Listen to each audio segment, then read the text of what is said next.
in the National Assembly. As you know and you have interacted, that has been my designation. And that is work we did with a lot of dedication. And I am grateful for that opportunity.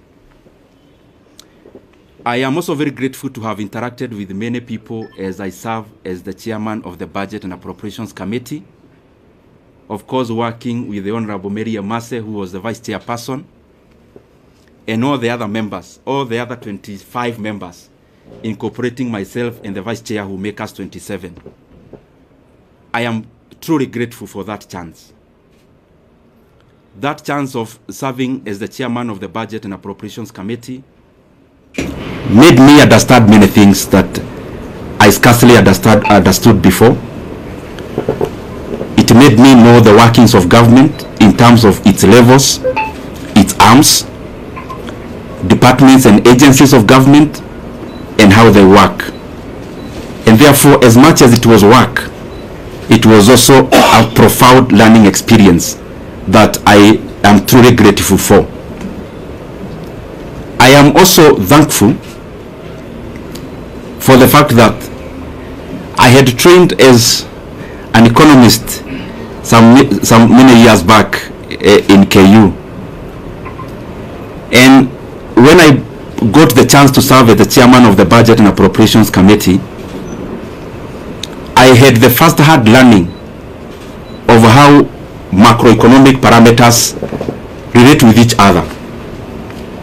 I was able to first-hand experience the things I was learning, and therefore it was also a continuation of a learning experience, and especially in regards to many macroeconomic factors, how inflation is affected by interest rates, how interest rates affect private enterprise, and many other economic parameters that we hear, but they are also far-reaching in terms of how we live, and they are also far-reaching in terms of what our country becomes.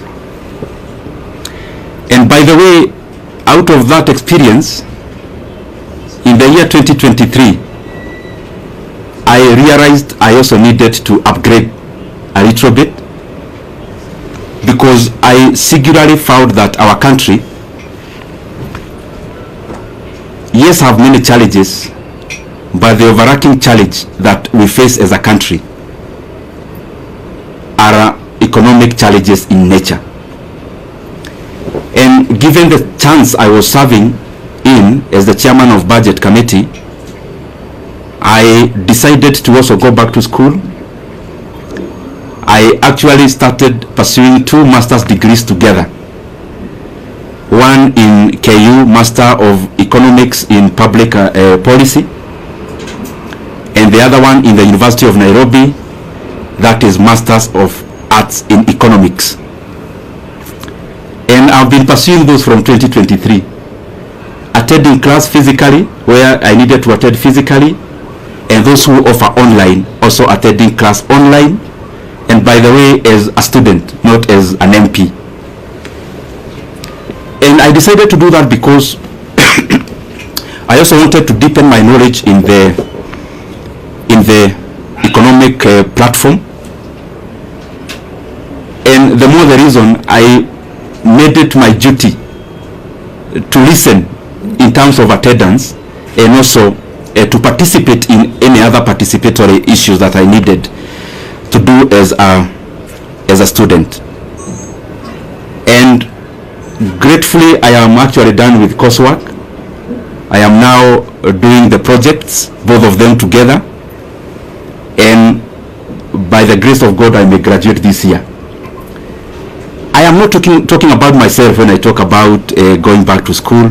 It is basically because the motivation of pursuing those 2 actually came out of quest to know better, so that the decision I continued to make are optimal, objective, and especially based on things that then would make our country move forward, especially given the pivotal position which I was serving in.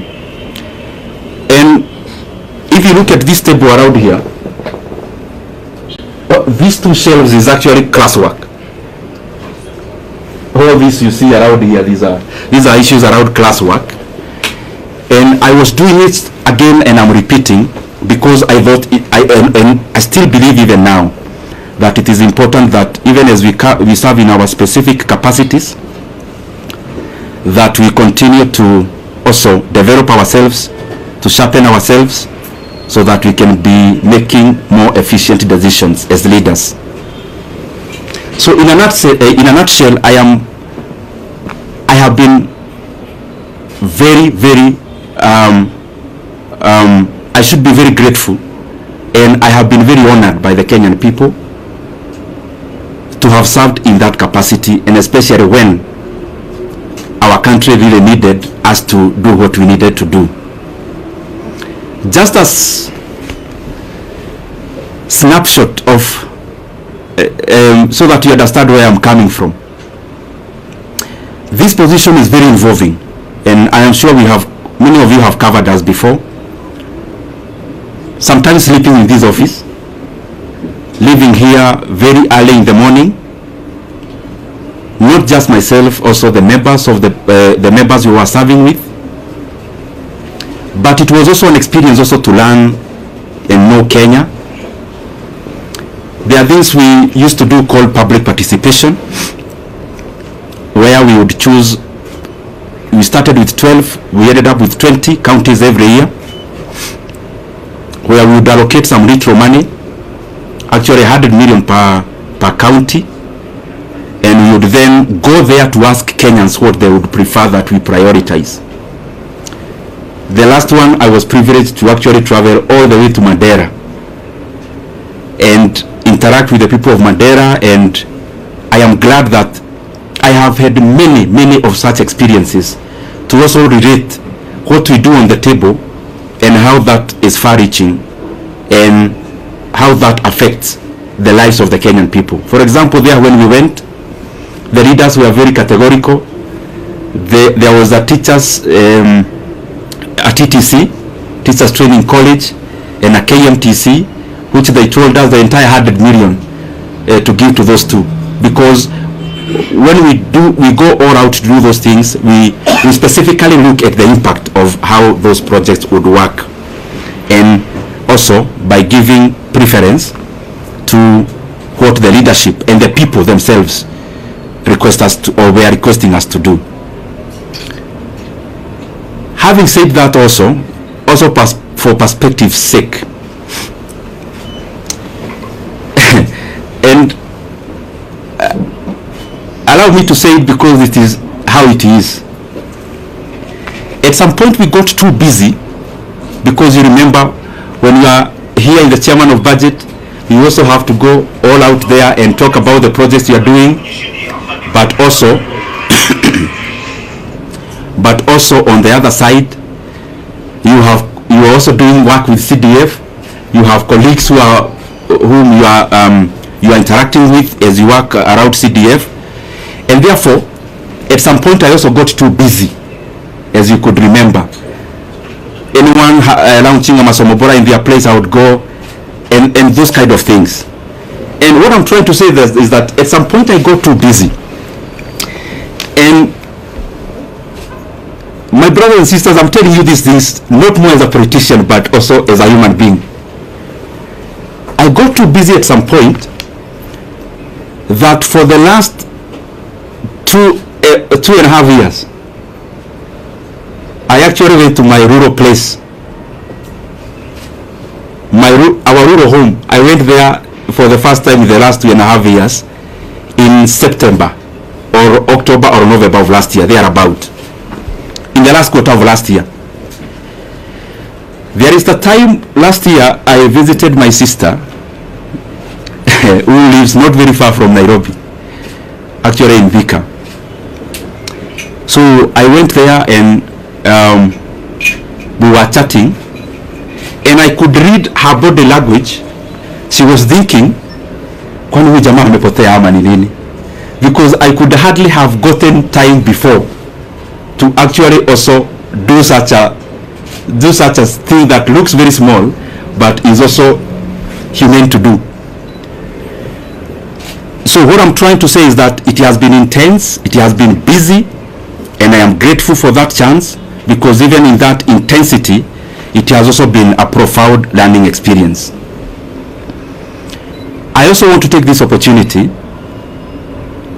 to wish the current chairman of the Budget and Appropriations Committee and the leadership of that committee all the best. I have sat there, I know it is an intense position. It requires you to work very hard, sometimes to the neglect of your constituents, and therefore I would only wish the current chairman all the best as he steers the committee forward, because after all is said and done, whatever he is doing, the success he will get is a success for all Kenyans. And therefore there are things we say because we are politicians, but there are also things we say because we are human beings. As a human being, I wish him all the best, and I want to say that I am grateful for the chance I have had. Maybe to clarify a few things which you may have in your mind, or possibly I can give you that chance to ask them. Maybe I'll wind up by saying that I'm also very grateful. Let me reserve that for you to ask, because I am here, I will ask, or I will answer. Let me also take this chance to thank the people of Keharu constituency, because to become the chairman of the Budget and Appropriations Committee, the prelude to that is for you to be an MP first. And I don't want to chest thump, but I'm just saying it in humility. I am among the few MPs who, in the last elections, I was elected without producing a single poster.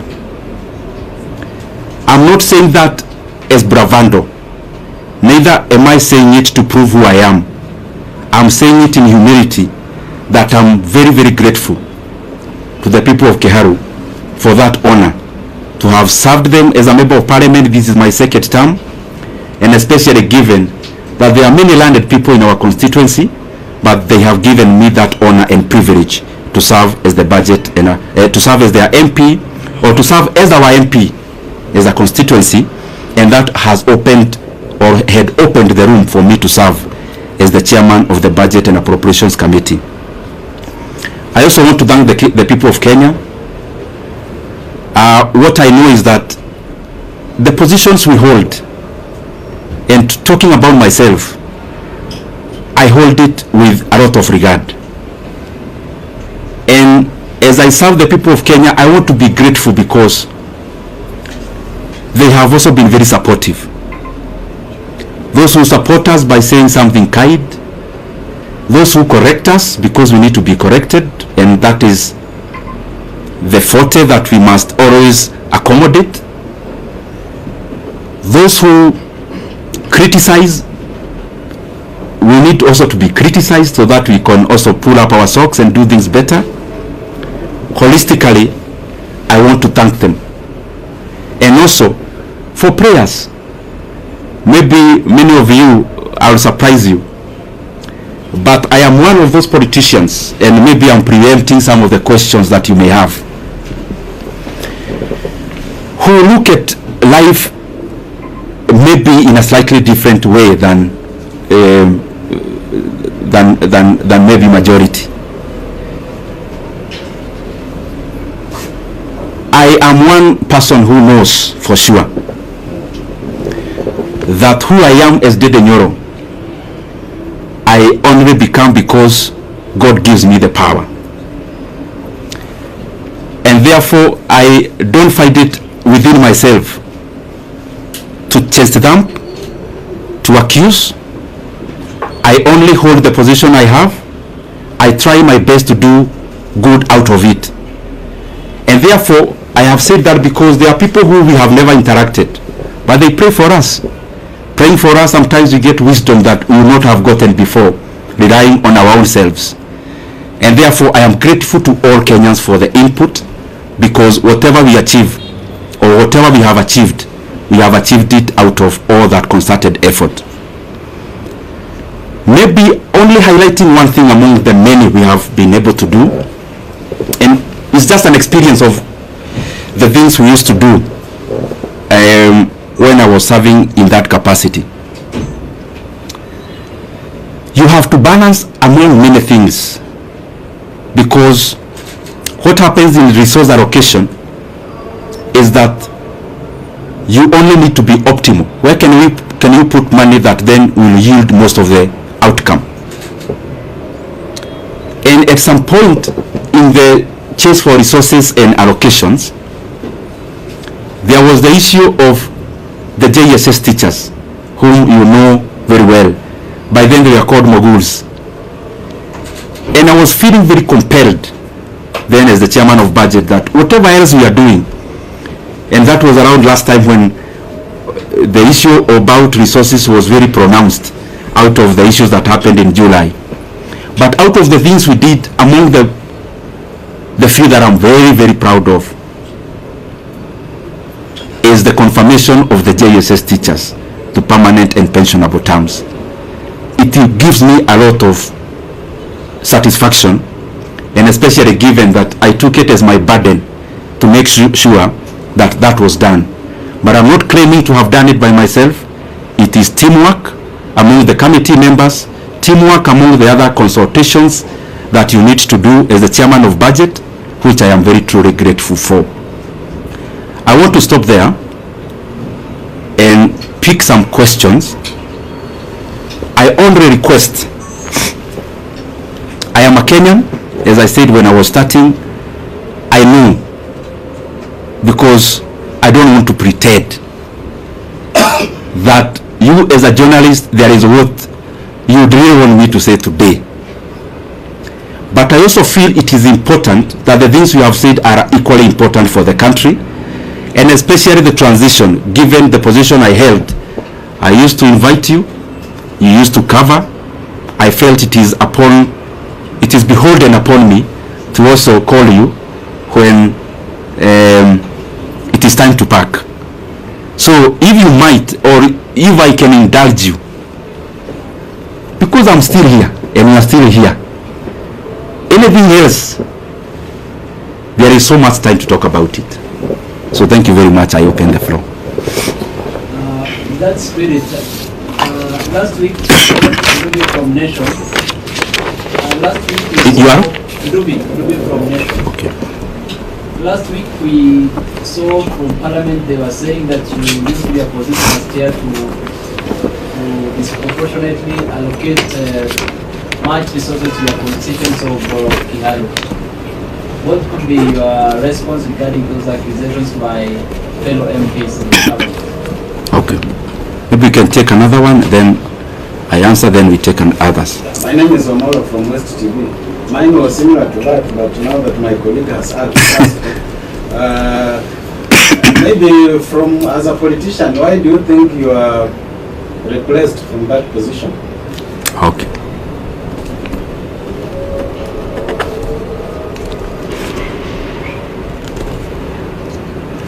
Yes, my brother. Yes, Moses on the side here. You are? Moses. Moses from Star. Oh, Moses. Yes, I know you.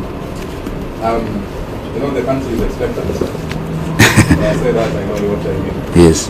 Kindly just give us a hint on this expectation. Okay. We can take one lady. I'll come to you, then we answer. I'm here. Yes, my sister. Naitwa Millicent kutoka KBC. Umezungumzia mafanikio ambayo umefanya kama mwenyekiti, labda ni yapi ambayo unaweza kusema kama kutekeleza kikamilifu, na pia kuna hili swala la public participation bado ni donda sugu kabisa, halijaweza kushughulikiwa kikamilifu, labda hata wakati unapoondoka ni kitu ambacho unaweza kusema. Let me answer this so that I don't forget, and then we can answer the others. Dubi from Nation, you've asked about the comments that were made in Parliament last week. I would just implore upon everyone, because I'm not the first person to hold this position, respectively so,